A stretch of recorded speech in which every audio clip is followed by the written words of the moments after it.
Cindelaras dari Jawa Timur. Kerajaan Jenggala adalah kerajaan yang makmur.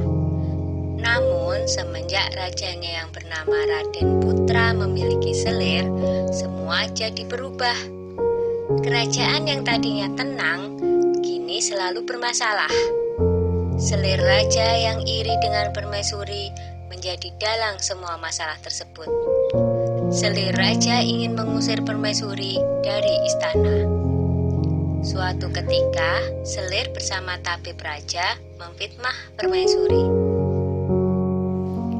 Maaf Paduka, seseorang menaruh racun ke dalam minuman selir.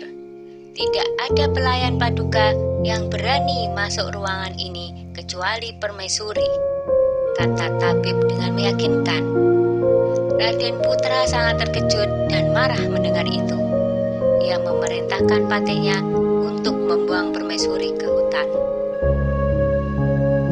Untunglah Sang Patih adalah seorang yang bijaksana. Ia sebenarnya tidak tega meninggalkan permaisuri yang sedang mengandung sendirian di hutan. Maafkan hamba permaisuri, hamba tidak punya pilihan lain, kata Patih. Patih membuatkan rumah kecil untuk permaisuri dan kemudian meninggalkannya. Setelah beberapa bulan di hutan, sang putri melahirkan seorang anak laki-laki. Anak itu diberi nama Cindelaras. Karena lahir dan tumbuh di hutan, Cindelaras berteman dengan binatang-binatang di hutan itu. Suatu hari, di saat asik bermain, seekor burung Raja Wali menjatuhkan sebutir telur. Cindelaras mengambil telur itu dan bermaksud menetaskannya. Tetapi secara ajaib, telur itu menetas menjadi seekor anak ayam. Cindelaras sangat menyayangi anak ayam itu. Kian hari, anak ayam itu tumbuh menjadi seekor ayam jantan yang gagah dan bersuara merdu. Kicauan seperti seekor burung yang tengah bersiul nyaring. Yang lebih mengejutkan adalah setelah bersiul nyaring, ayam itu berkokok. Kukuruyuk, tuanku adalah Cindelaras. Rumahnya di tengah rimba, atapnya daun kelapa. Ayahnya Raden Putra. Cindelaras memperlihatkan ayam jantan itu kepada ibunya. Ibu Cindelaras yang mendengar kokok ayam itu akhirnya menceritakan asal-usul mengapa mereka sampai berada di hutan. Mendengar itu, Cindelaras bertekad mengungkap semua kejahatan selir raja ke istana. Aku akan ke istana, Bu. Aku yakin kebenaran akan menang dan kejahatan akan mendapatkan hukuman yang setimpal.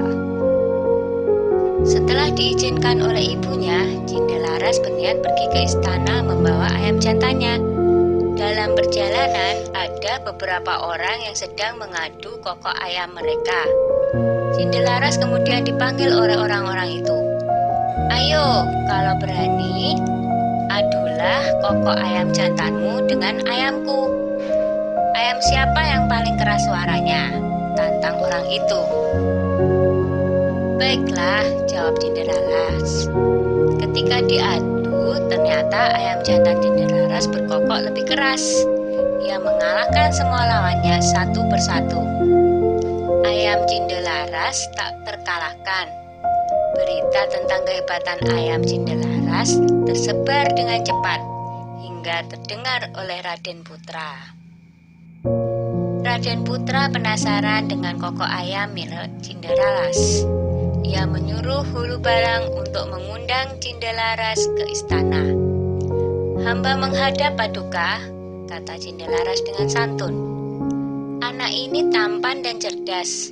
Sepertinya ia bukan keturunan rakyat jelata, pikir Baginda begitu melihat sosok Cindelaras. Raden Putra menjelaskan maksud hatinya mengundang Cindelaras ke istana. Raden Putra menantang untuk adu kokok ayam.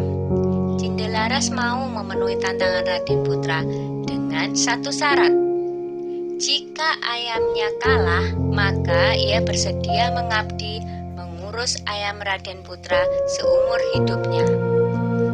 Tetapi jika ayamnya menang, maka setengah kekayaan kerajaan menjadi milik Cindelaras. Raden Putra menyanggupi tantangan Cindelaras. 2 ekor ayam itu mulai berkokok. Ayam Cindelaras berkokok dengan sangat merdu dan lebih keras. Penonton bersorak mengeluh-elukan Cindelaras dan ayam jantannya. Baiklah, aku mengaku kalah. Aku akan menepati janjiku. Tapi, siapakah kau sebenarnya, anak muda? Kata Raden Putra penasaran. Cindelaras lalu membisikkan sesuatu kepada ayamnya.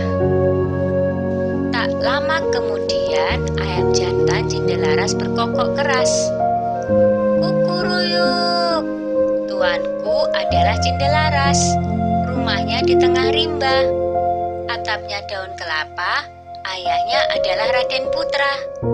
Begitu berulang-ulang. Raden Putra kaget mendengarnya, lalu bertanya, "Benarkah apa yang aku dengar?" Lalu Cindelaras menjawab, "Benar, Baginda. Hamba Cindelaras, ibu hamba adalah permaisuri Baginda." Bersamaan dengan itu, sang patih segera menghadap dan menceritakan semuanya. "Aku telah melakukan kesalahan," kata Baginda Raden Putra. "Aku akan memberikan hukuman yang setimpal pada selir dan tabibku yang bersekongkol dengannya," lanjut Baginda dengan murka. Kemudian selir pun dibuang ke hutan. Raden Putra memeluk anaknya dan meminta maaf atas kesalahannya selama ini. Raden Putra dan hulu balangnya segera menyambut permaisuri di hutan.